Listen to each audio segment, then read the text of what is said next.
والصلاة والسلام على النبي المصطفى رسول الله صلى الله عليه وسلم وعلى آله وأصحابه والتابعين وتابع التابعين والتابعين لهم بإحسان إلى يوم الدين. قالوا سبحانك لا علم لنا إلا ما علمتنا إنك أنت العليم الحكيم.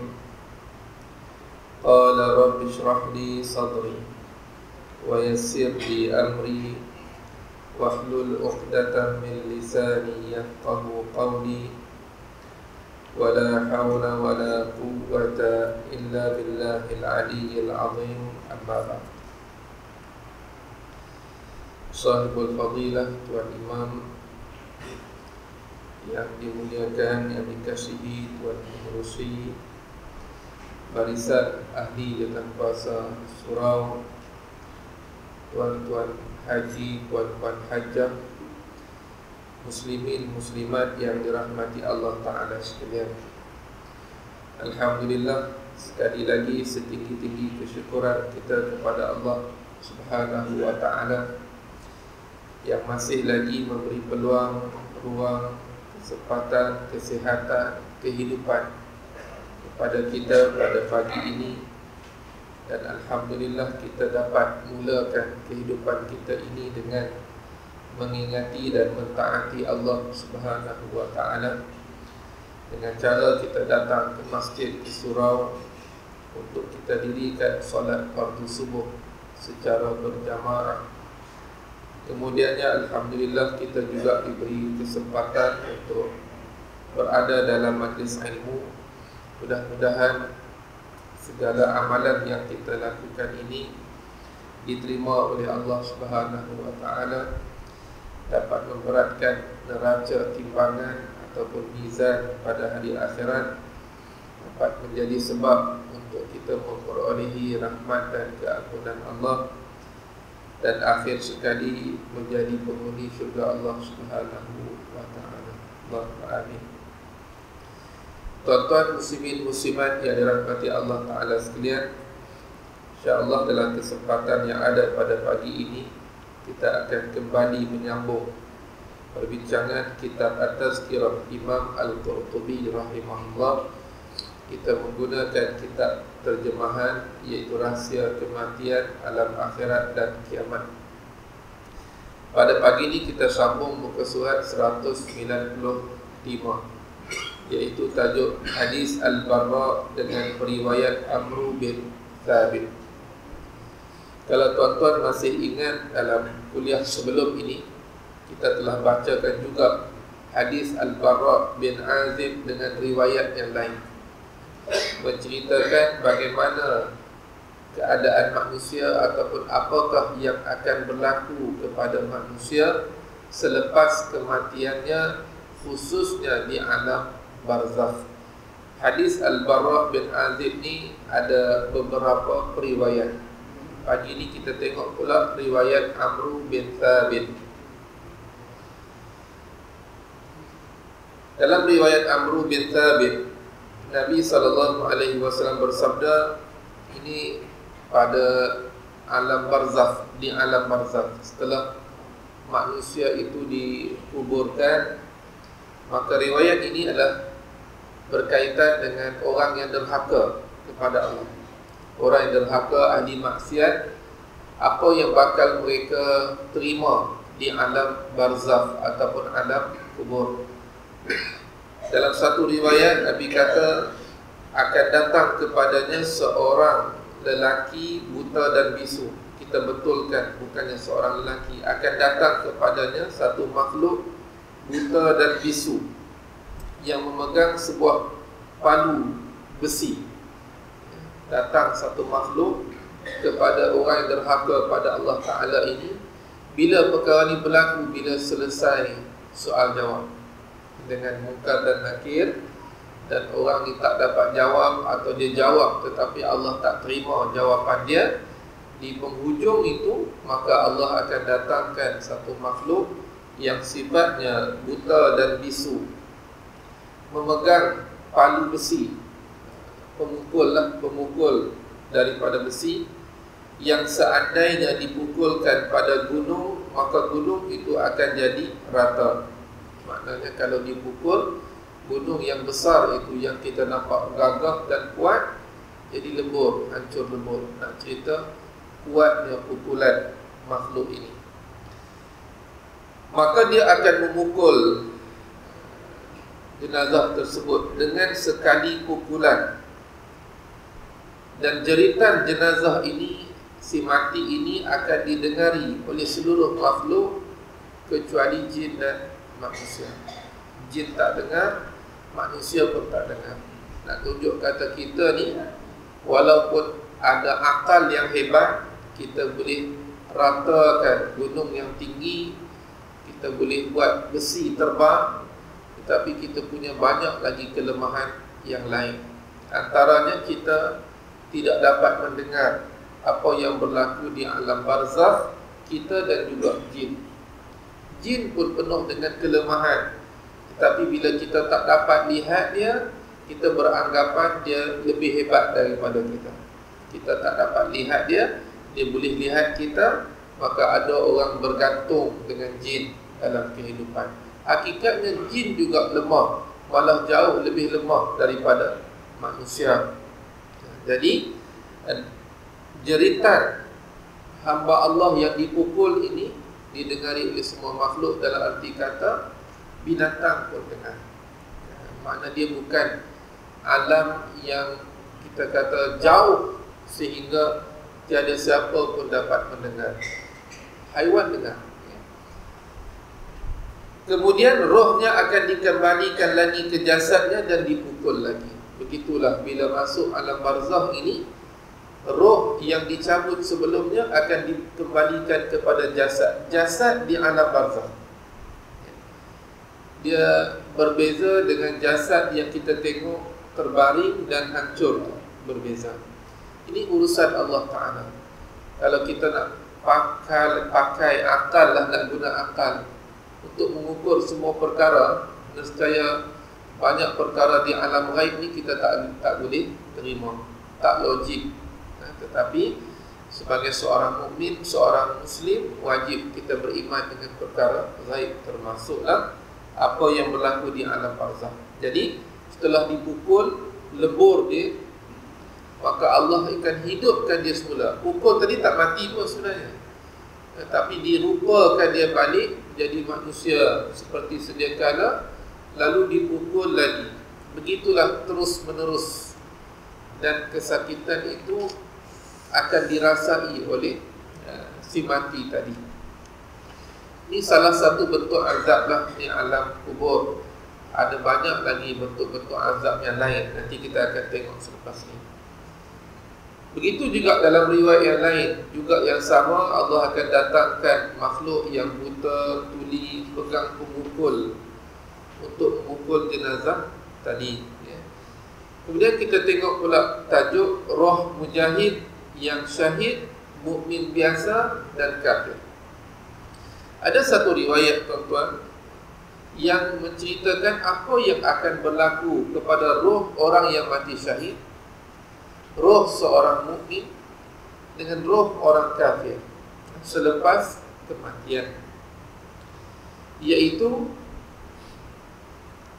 Abdullah bin Amr al-As berkata, periwayat pada hadis ini thiqah, dapat dipercayai. Kata Abdullah bin Amr bin al-As, ketika seorang hamba Allah mati syahid pada jalannya. Kita nak tengok roh orang mati syahid, bagaimana kemuliaan yang Allah Ta'ala berikan. Bukan senang nak dapat syahadat ataupun syahid ni. Mereka yang Allah anugerahkan syahid ni pun yang terpilih lah. Sebab nak dapat syahid kena berjuang di jalan Allah, kan? Nak berjuang jalan Allah ni termasuklah perang atau semua orang yang menginfakkan diri dan hartanya untuk agama. Nak sampai tahap tu, dia mesti mencintai Allah dan Rasul itu lebih daripada hartanya, lebih daripada keluarganya, lebih daripada dirinya sendiri. Kalau tidak, macam manalah dia nak sanggup mengorbankan apa yang dia ada untuk Allah dan Rasul. Oleh kerana itulah orang yang mati syahid ni, mereka punya layanan dan tempat yang istimewa pada hari akhirat. Walaupun begitu, tak semua orang yang terkorban di jalan Allah tu syahid di sisi Allah. Di sisi kita, kita nampak syahid, tapi di sisi Allah ni ada lagi tapisan-tapisan yang lain. Niatnya, tujuan dia menyertai peperangan, tujuan dia berjuang, itu semua akan diambil kira oleh Allah, sama ada dia betul-betul mati syahid ataupun tidak. Jadi ketika seorang hamba Allah mati syahid pada jalan Allah, maka titisan darah pertama yang menitis ke tanah menjadi kafar, penghapus dosa untuk diri dia. Ini kelebihan orang yang mati syahid. Kita boleh dapat mati syahid tak kalau kita tak berperang di jalan Allah? Boleh, kerana di sana ada riwayat yang sahih, hadis yang sahih. Orang yang bersungguh-sungguh, bercita-cita, mengharapkan syahadat untuk dia terpilih mendapat kurniaan mati syahid, maknanya dengan usahanya, dia bukan duduk saja, dia infakkan diri dia untuk agama Allah, kerja-kerja dakwah, semua kerja yang berkaitan dengan urusan Islam dan umat Islam, dan dia berniat sungguh-sungguh nak mati syahid. Orang sebegini walaupun dia mati atas katil, mati secara biasa, di sisi manusia dia mati biasa, tetapi pada hari akhirat kelak Allah Ta'ala akan mengangkat kedudukannya sama dengan orang yang mati syahid. Maknanya kesungguhan dia nakkan mati syahid, satu kematian yang penuh kemuliaan. Sebab itulah kita lihat di negara-negara yang bergolak di Timur Tengah, negara-negara Islam, bila dah seseorang itu dia cukup yakin dengan ganjaran yang bakal dia terima sekiranya dia mati syahid, maka kita lihatlah dia sanggup mengorbankan diri dia dengan apa cara sekalipun untuk agama Allah. Sama ada betul ataupun tidak, itu lain cerita. Tapi nak cerita apa yang dibuat itu atas kepercayaan ganjaran yang bakal dia perolehi selepas mati. Sampaikan ada yang meletupkan diri sendiri, mengorbankan diri sendiri. Yang itu kita tak mau bahaslah, sebab mereka lebih tahu keperluan itu berbanding dengan kita. Kita senang-senanglah hukum, ada yang kata hukum tu bunuh diri, bukannya mati syahid. Sebab kita duduk di tempat yang selesa, kita tak rasa tekanan yang mereka alami. Tapi mereka di sana mungkin ianya sebagai salah satu strategi dalam peperangan. Jadi pandangan ulama di sana perlu diambil kira dalam menentukan bagaimana keadaan mereka. Kita yang tak tahu ni, serahkan urusan mereka kepada Allah Ta'ala. Ada ketikanya ianya adalah sebahagian daripada perancangan dalam peperangan. Melihatkan ruang yang terhad, maka itu salah satu cara untuk melemahkan musuh baik. Jadi darah yang jatuh yang mula-mula itu sudah pun menjadi kafar. Dalam hadis yang lain, tikaman, dulu pakai pedang kan, pedang ataupun panah, tombak, tikaman yang pertama itu sudah pun diampunkan dosanya. Peluru yang kena itu diampunkan dosanya.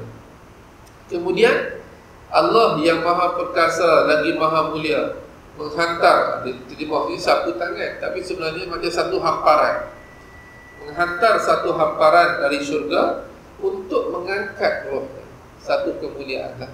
Hamparan ni bukan jalan-jalan orang lah nak dihampar, tapi roh orang mati syahid ni Allah bawa satu hamparan dari syurga, lalu diangkat roh ini. Dan satu gambaran dari syurga, Allah memperlihatkan gambaran syurga. Dalam hadis yang lain, saat dia sakarat itu, kena tembak, kena tikam, ketika itu Allah dah tunjukkan dah tempatnya dalam syurga, gambaran syurga. Sebab tu orang mati syahid ni kadang-kadang kita nampak pelik Peliknya apa? Pelik dalam keadaan sakit, tubuh yang pecah, hancur tu, ketika sakarat tu dia boleh lagi senyum, ya, sedangkan tubuh dia menanggung kesakitan, tambah lagi sakaratul maut. Tapi orang mati syahid ni Allah ringankan kesakitan sakaratul maut, dia boleh senyum. Maknanya di situ ada sesuatu yang kita tak nampak dan dia nampak. Salah satunya adalah Allah Ta'ala memperlihatkan syurga untuk diri dia, seolah pada satu jaminan dah selepas ni dia akan dapat masuk ke dalam syurga.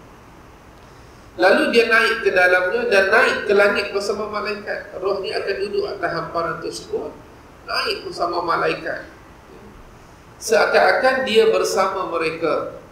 Sementara malaikat di langit berkata, telah datang roh dan jiwa yang baik dari bumi. Telah datang roh dan jiwa yang baik dari bumi. Kenapa tuan-tuan? Sebab roh orang yang sebegini wangi baunya. Bila diletak atas hamparan, bawa naik ke langit, para malaikat pun memuji-muji, ni roh yang baik telah datang dari bumi. Setiap melalui pintunya, maka dibukakan baginya pintu itu sampai ke langit pertama. Langit pertama buka, langit kedua buka. Satu kemuliaan yang Allah berikan, boleh naik sampai ke langit. Maknanya untuk kita orang mukmin ini, mi'raj kita tu setelah kita mati, ya, mi'raj roh itu dinaik sampai langit. Tapi kalau kadang kita hidup, mi'raj kita tu solat lah. Solat kita, yang kita terus berkomunikasi dengan Allah Ta'ala. Surah Fatihah yang kita baca, setiap ayat itu Allah Ta'ala akan jawab. Itu macam kita terus berkomunikasi dengan Allah, seolah-olah kita mi'raj. Itu masa kita hidup. Bila kita mati, selepas mati itu roh dibawa ke langit pertama, langit kedua, langit ketiga. Itu mi'raj setelah mati. Baik. Para sahabat, para malaikat yang ada berselawat dan mendoakan kepada roh ini, serta mengiringinya sampailah dalam hadis sebut dia bertemu Allah. Maksud bertemu Allah ni bukanlah sampai tahap dia melihat Allah, sampai satu tahap dia mendapat perintah Allah, ya. Sampai satu tahap dalam hadis-hadis yang lain tidak disebut bertemu Allah. Sampai ke langit yang ketujuh itu datanglah perintah Allah agar dia diturunkan. Jadi maksud bertemu Allah di situ, bertemu dengan perintah Allah, datanglah ketetapan dan perintah Allah Ta'ala. Para malaikat berkata, wahai Tuhan kami, inilah hamba-Mu yang telah Engkau matikan pada jalan. Lalu roh itu sujud kepada Allah sebelum para malaikat sujud. Kemudian Allah Ta'ala menyucikan dan mengampuni dosanya dan disuruh pergi ke tempat roh para syuhada. Ini untuk orang yang mati syahid. Roh orang mati syahid ni ada tempat khusus. Dia melihat mereka berada dalam beberapa kubah dari sutera dan di dalam taman yang hijau indah. Untuk roh orang yang mati syahid, mereka ada tempat yang istimewa, berbeza dengan tempat biasa. Tempat biasa maksudnya, dalam satu hadis riwayat Imam Bukhari, Nabi dibawa naik ke atas dalam pada waktu malam, Nabi dibawa oleh dua malaikat melihat alam barzakh. Banyaklah yang Nabi lihat. Antara yang Nabi lihat adalah Nabi dinaikkan ke atas satu pokok yang cukup besar. Di atas pokok tu ada satu tempat yang cukup cantik, indah. Dalam tempat tu ada perempuan, ada lelaki, ada tua, ada muda. Itu adalah tempat orang awam, untuk orang yang beriman. Dia ada tempat lihat. Kemudian Nabi dia naikkan tempat yang lebih tinggi. Rupanya di atas tu ada lagi tempat yang jauh lebih cantik daripada tempat sebelumnya. Lalu malaikat bagi tahu itulah tempat untuk para syuhada. Jadi para syuhada ni dia ada tempat tersendiri untuk mereka berehat. Di dalamnya ada seekor ikan dan seekor lembu jantan. Ini cerita ni. Setiap pagi ikan dengan lembu jantan ni, lembu dan ikan ni akan memakan makanan yang berbau wangi dan yang baik di tempat tersebut. Jadi apa yang berlaku pada sebelah pagi, mereka akan makan daging ikan itu. Pada sebelah petang, pada sebelah pagi, petang mereka akan makan daging ikan. Maka sebelah pagi mereka akan makan pula daging lembu tersebut. Itu sebagai salah satu hidangan istimewa bukan dalam syurga, di tempat berehat tersebut, transit sebelum pergi ke alam akhirat. Manakala ini untuk orang yang mati syahid lah, untuk orang mati syahid, mereka juga diperlihatkan tentang syurga yang bakal mereka huni. Sampaikan orang mati syahid ni, mereka berdoa pada Allah agar hari kiamat tu disegerakan, cepatkan kiamat, sebab dah tak sabar nak dapat habuan istimewa. Dan tengok itu pun dah menarik dah, apatah lagi tak dapat pergi, dan confirm dah mereka boleh pergi.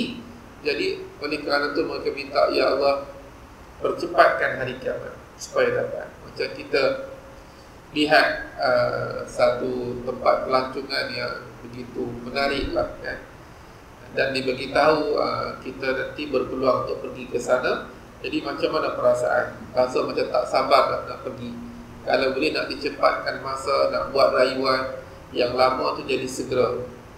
Jadi para syuhada ni begitu. Bila dilihat syurga yang indah cantik, maka pakat-pakat doa, ya Allah, cepatkanlah kiamat supaya dapat segera masuk ke dalam syurga yang penuh dengan kenikmatan. Maknanya tempat rehat mereka tu walaupun dah cukup baik, tak dapat menandingi syurga.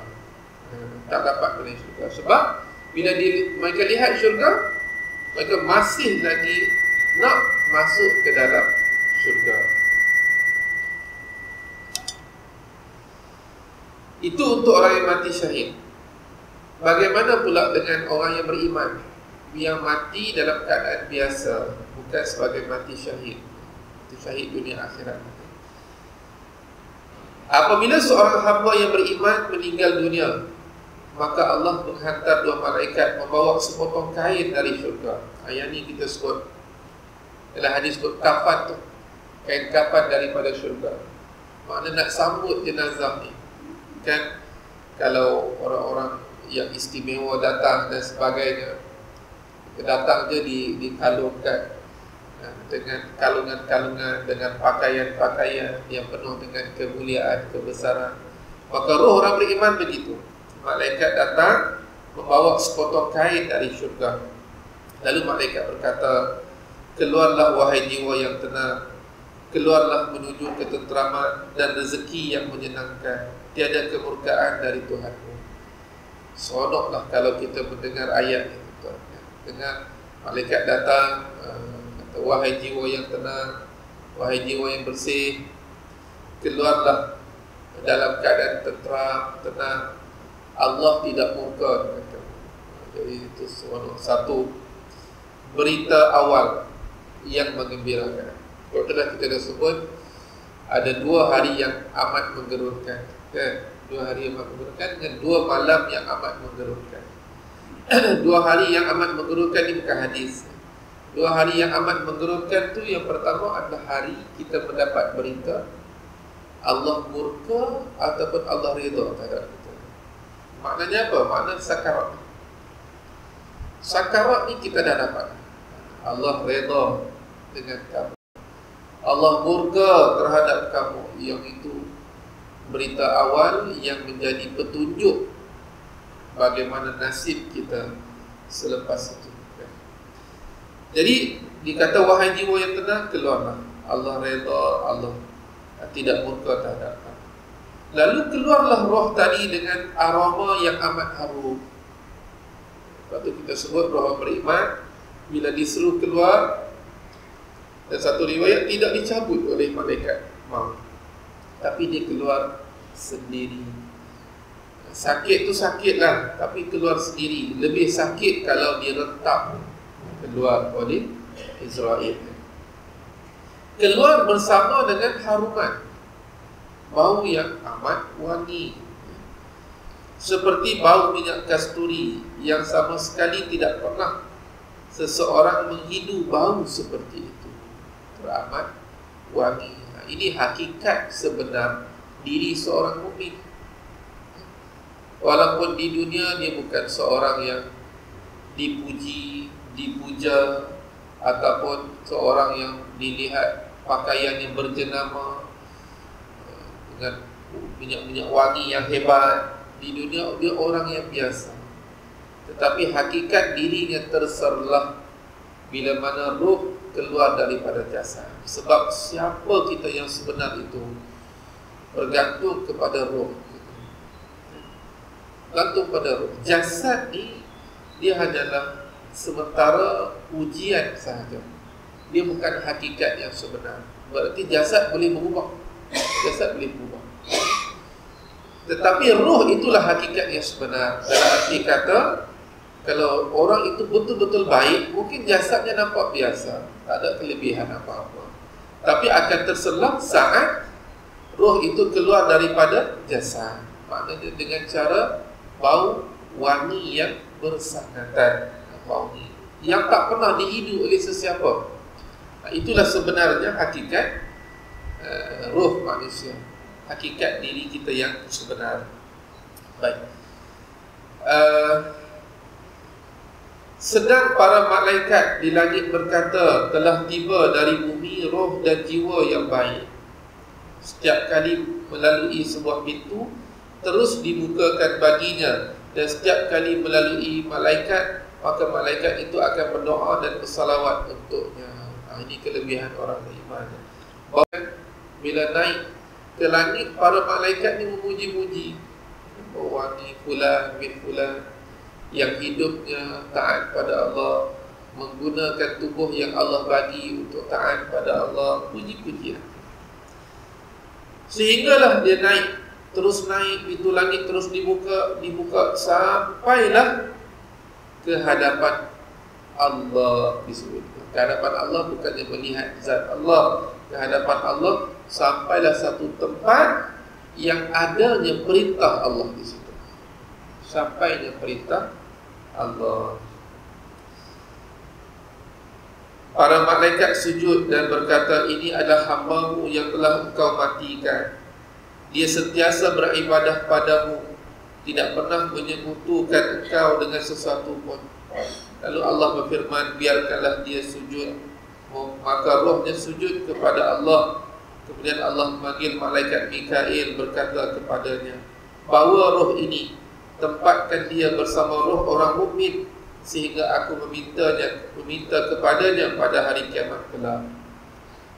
Bila roh orang mukmin ini sampai tahap Allah perintah malaikat lain iring dia. Iring ke mana? Iring untuk ke alam barzah. Sebab nanti kita, apa yang akan berlaku lepas tu, roh ini akan dimasukkan ke alam barzah. Jadi malaikat iring roh ini untuk dia berehat di alam barzah, sampailah hari kiamat kelak. Hari Allah Ta'ala akan seru agar semua makhluk ini kembali bangkit dari tempat baring masing-masing. Bila dimasukkan ke dalam barzakh, alam kubur, lalu kuburnya dilapangkan, masing-masing 70 hasta. Maksudnya panjang lebar 70 hasta. Luaslah. Dalam hadis yang lain, diluaskan sejauh mata memandang. Mana tengok tak nampak ujung. Berbeza-beza lah barangkali balik kepada keadaan seseorang itulah, apa yang layak untuknya di alam barzakh. Dan ditaburi bunga dan dihamparkan sutera. Macam kita tengoklah kemuliaan yang kita berikan kepada VVIP di dunia. Tak cukup dengan hamparan permaidani, dikalungkan bunga lagi, diiring dengan kompang. Semua tu nak menunjukkan kita memuliakan dia. Jadi ahli orang beriman ni, Allah beri hamparan daripada syurga, hamparan daripada sutera, ada pula dihiasi dengan bunga. Jika dia menghafal sedikit Al-Quran, maka kuburnya akan diterangi dengan cukup, maknanya cahaya. Kalau hafal sikit, kalau hafal semua, lagilah terang benderang kubur orang yang mati dalam keadaan menghafal Al-Quran. Begitu jugalah kalau orang yang sering membaca Al-Quran. Al-Quran itu akan datang, bukan nak tunggu hari akhirat. Dalam kubur tu Al-Quran dah datang dan akan menambahkan, memberikan keringanan, menambahkan lagi nikmat ahli kubur tersebut. Jadi untunglah orang yang dapat hafal Quran. Tak dapat semua, hafalah sekadar yang kita mampu. Kita boleh ulang kaji hafalan Al-Quran ni bila? Dalam sembahyang kita. Itu kelebihan. Dan sembahyang mungkin kita tak jadi imam, tapi kita boleh ulang kaji dalam sembahyang Zuhur, dalam sembahyang Asar, sebab kita akan baca surah. Kalau dalam sembahyang bersama dengan imam, maka cukuplah bacaan Al-Fatihah. Tapi dalam Zuhur, Asar, kita boleh ulang kaji hafalan. Dalam sembahyang sunat, sebab itulah para ulama dahulu di antara dua, antara dia panjangkan rakaat ataupun dia banyakkan rakaat. Kalau kita lihat amalan orang-orang saleh, para ulama terdahulu, sama ada dia panjangkan rakaat. Maknanya satu malam tu tak banyak rakaat, tapi Masya Allah satu rakaat tu kadang-kadang berjuzuk-juzuk dibaca. Rasulullah pun dalam sembahyang sunat Nabi panjangkan, sebab sembahyang sunat seorang-seorang kan.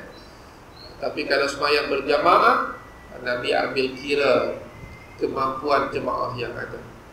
Kalau ada yang tidak sihat, yang uzur, maka Nabi pernah tegur sahabat yang panjangkan bacaan dalam solat, kerana ada di kalangan sahabat itu yang tidak berupaya. Jadi kita boleh ulang kaji lah, itu keuntungan dia. Janganlah surah yang sama saja. Surah sama, surah apa tuan-tuan? Surah Al-Ikhlas lah. Qul Huwallahu Ahad, rakaat pertama. Rakaat kedua Qul Huwallahu Ahad. Rakaat pertama Al-Asr, rakaat kedua Al-Ikhlas. Begitulah Al-Falaq, An-Nas. Jadi kita sendiri pun tidak ada usaha untuk nak memperbagaikan bacaan. Ambillah satu hari satu ayat yang kita hafal. Sekarang ni di sekolah SMKA, dia ada program temua kan, tahfiz model ulul albab. Tahfiz sekolah tahfiz biasa dah banyak lah. Maknanya sehari dah 3 tahun dah, sehari pelajar wajib hafal satu buku surat. Wajib. Memang peringkat awal, anak saya salah seorang ada yang ditemua lah, yang lain di tahfiz swasta. Peringkat awal memang mengadu tak boleh lah, susah lah, satu buku surat ni tak, separuh buku surat sahaja, nangis-nangis tak boleh. Tapi sampai satu peringkat, sekarang sehari 2 buku surat boleh hafal. Sehari 2 buku surat. Maknanya itu kemampuan, kita boleh. Tapi kita bila kita tak paksa diri, mengikut umur jugalah tuan-tuan sampai satu peringkat umur mungkin satu buku surat itu susah lah kan, boleh hafal beberapa ayat pun dah okey dah. Ataupun kita lancar balik ayat-ayat lazim, ayat-ayat yang biasa kita baca kan? Ayat-ayat surah pendek, itu madai. Sebab kita nak rebut kelebihan itu, kelebihan menghafal Al-Quran. Kalau tak banyak pun sedikit adalah hafalan untuk kita bawa bertemu Allah. Satu kemuliaan bila kita boleh hafal Al-Quran. Dan Al-Quran ini mudah hilang. Mudah hilang. Sebagaimana mudah kita hafal, mudah juga hilang kalau kita tidak ulang kaji, murajaah. Baik. Jadi orang yang hafal Quran ni, kuburnya akan diterangi dengan cahaya yang cukup. Maka kubur, jika tidak ada, maka kuburnya dapat cahaya seperti cahaya matahari. Kalaulah dia tak hafal Quran pun, cahaya itu macam cahaya matahari dah. Ini bayangkan orang hafal Quran, tak dapat nak cerita macam mana cerahnya kuburnya itu. Dalam kubur dia bagaikan pengantin baru yang tidak akan dikejutkan melainkan orang yang paling dikasihi dia. Maknanya dalam keadaan berehat. Baginda mengatakan bahawa dia akan bangun dari tidur seperti orang yang tidak puas dengan tidur. Nyenyaklah. Kita tidur di tempat yang selesa, kalau boleh tak mau bangun. Nak teruskan katil empuk, tilam empuk, bantal empuk. Maknanya kalau tak mau bangun, nak tidur terus. Onok. Begitulah orang beriman. Bila benda ni tuan-tuan? Dekat. Maknanya siapa yang mati, dia akan hadapi salah satu. Mudahan kita semua di sini lah. Macam mana pula roh orang kafir? Jika orang kafir dimatikan, Allah menghantar 2 malaikat membawa kain hitam dari neraka yang amat busuk serta amat kasar. Nak balut roh, nak pakaikan warna hitam, busuk dan kasar. Kedua malaikat itu berkata, keluarlah kamu wahai jiwa yang kotor, keluarlah menuju kepada siksa dan azab Allah yang amat pedih. Keluarlah, sesungguhnya buruk perbuatanmu, sungguh buruk perbuatanmu. Ini bila ni? Bila sakarat. Sebab itulah amat takut waktu tu nak mendengar kenyataan tu. Kita nak terima berita gembira ke berita apa? Kalau terima ayat, keluarlah Allah murka dengan kamu, sungguh buruk perbuatan kamu. Itu petunjuk dan petanda awal kesusahan yang bakal kita hadapi di alam barzakh, alam akhirat. Walaupun di sana masih ada ruang untuk Allah Ta'ala mengampunkan bagi orang yang mati dalam keadaan masih lagi beriman, cuma ahli maksiat.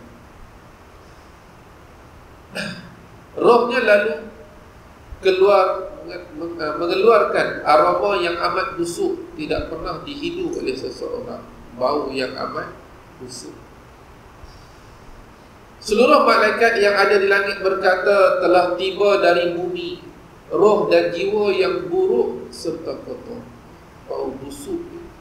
Ditutup baginya pintu langit yang ada di hadapannya, sehingga rohnya tidak dapat naik ke langit.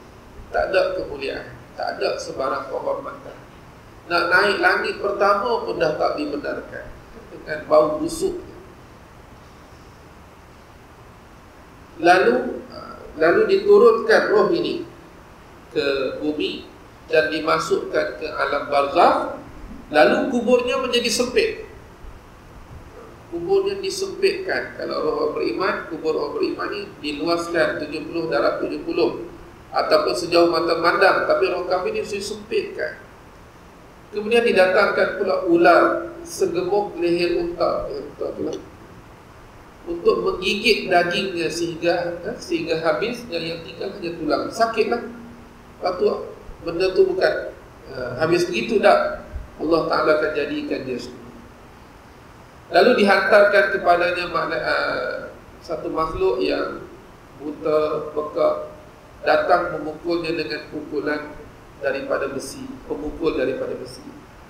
Sedang mereka tidak mendengar bunyi pukulan dan tak dapat lihat keadaan. Yang ni disebut kenapa Allah Ta'ala mendatangkan makhluk yang sifatnya buta, pekak dan bisu untuk memukul si mati di alam barzakh. Kerana bila dia pukul, dia tidak dapat melihat apa yang berlaku depan dia, dan dia tidak mendengar jeritan orang tersebut. Yang ini menunjukkan apa tuan-tuan? Menunjukkan dia satu tiada perasaan belas kasihan. Yang kedua, pukulan yang setara. Bila kita pukul, kita tak nampak dan kita tak dengar, kita akan pukul terus. Kalaulah nampak dan dengar jeritan-jeritan itu, mungkin akan ada perasaan belas kasihan. Pukulan yang kedua, ketiga, seterusnya tak sama dengan yang pertama. Tapi bila dah buta, pekak, bisu, pukullah macam mana sekalipun dia tak dengar dan dia tak nampak, maka ini menunjukkan mereka tidak merasa belas kasihan terhadapnya dan tidak pernah silap ketika memukulnya. Ini makhluk tadilah, dia tidak ada belas kasihan dan tidak silap ketika memukul jenazah ini. Kemudian setiap pagi dan petang diperlihatkan tempatnya dalam neraka. Dia tengah kena azab dalam alam barzakh tu. Tambah pula ditunjukkan visual neraka sebelah pagi dan sebelah petang. 2 kali sehari tunjuk di tempat kamu ni nanti pada hari akhirat. Bertambah-tambahlah takut ahli kubur tersebut yang kena seksa. Dia memohon agar seksaannya dihentikan, tetapi seksaannya itu tidak putus-putus sehingga dia masuk ke neraka. Ahli alam barzakh ni terus kena azab, terus kena azab. Ini satu riwayat. Dalam riwayat yang lain, dia lebih kurang samalah. Riwayat Imam An-Nasai, hadis yang dikategorikan sebagai hadis sahih. Bila orang beriman yang meninggal dunia, para malaikat akan bawa sutera putih, lalu berkata kepada si mati, wahai jiwa yang bersih, keluarlah, Allah redha terhadap kamu. Allah menuju ketenteraman dan rezeki daripada Allah. Lalu roh ni pun keluar, baunya wangi. Begitulah seterusnya. Lebih kurang sama dengan hadis yang sebelumnya. Hadis ini kategori hadis yang sahih. Jadi tuan-tuan, ini menceritakan apa yang kita tidak nampak. Hakikat ni tuan-tuan bukanlah hakikat yang jauh daripada diri kita. Amat dekat. Amat dekat. Bila kita meninggal dunia sahaja, kita akan alami. Cuma persoalannya, agak-agak layanan awal terhadap roh kita tu bagaimana? Roh kita tu kita lah. Roh kita tu kita. Cuma sekarang ni kita nampak kita ni dengan jasad yang Allah beri. Roh ni bila dicabut keluar, roh tu sendiri ada rupanya. Malah roh tu sendiri ada jasad. Mana bentuknya roh itu. Sampai ke nanti kita akan tengok. Pagi ni saya terpaksa berhenti sampai tajuk ni. Kerana pasti saya ada program lain. Cuma kita akan lihat nanti, roh ni sendiri pun dia ada jasad, ada bentuk dia. Roh tu sendiri tu pun ada rupa dia. Sebab itulah bila roh tu naik ke langit, malaikat bagi tahu roh yang wangi, ini roh fulan bin fulan. Roh tu dapat melihat, roh tu dapat mendengar. Nanti kita akan lihat hakikat roh ni Allah saja tahu. Cuma daripada dalil-dalil yang ada, para ulama buat kesimpulan, roh itu sendiri pun dia ada bentuk dan rupa. Bagaimana kita tak tahu lah. Tapi roh tu boleh melihat, boleh berkata-kata, boleh mendengar, boleh mendengar. Jadi yang sekarang kita lihat tengok di kita ni bukan roh kita, tapi jasad kita. Dan jasad ni dia akan berubah-ubah.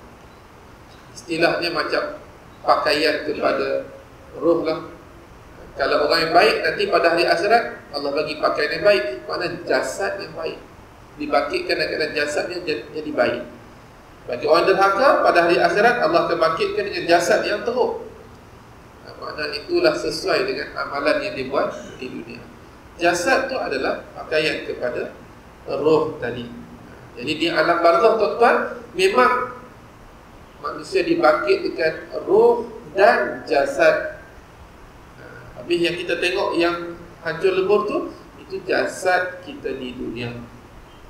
Masuk di alam barzakh, dia ada jasad yang Allah Ta'ala berikan berserta dengan roh. Sebab itulah bila pukul pecah.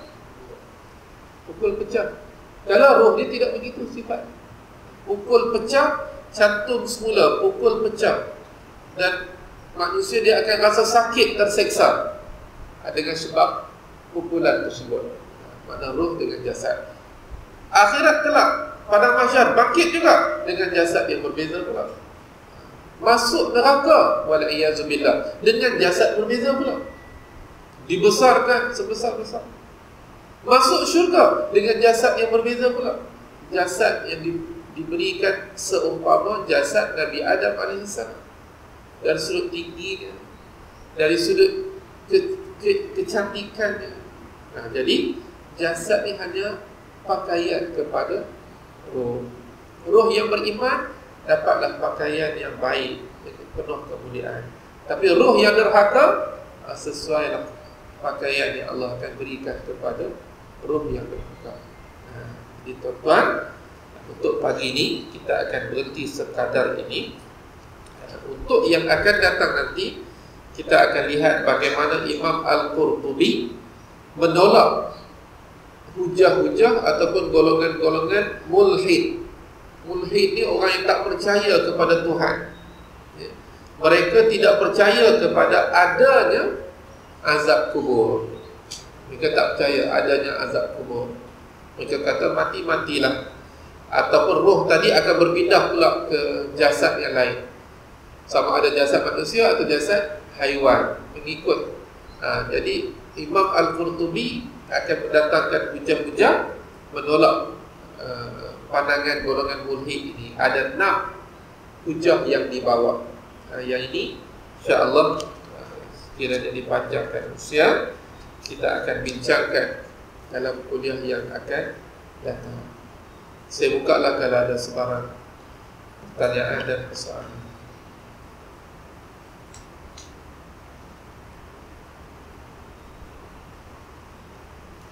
Ada?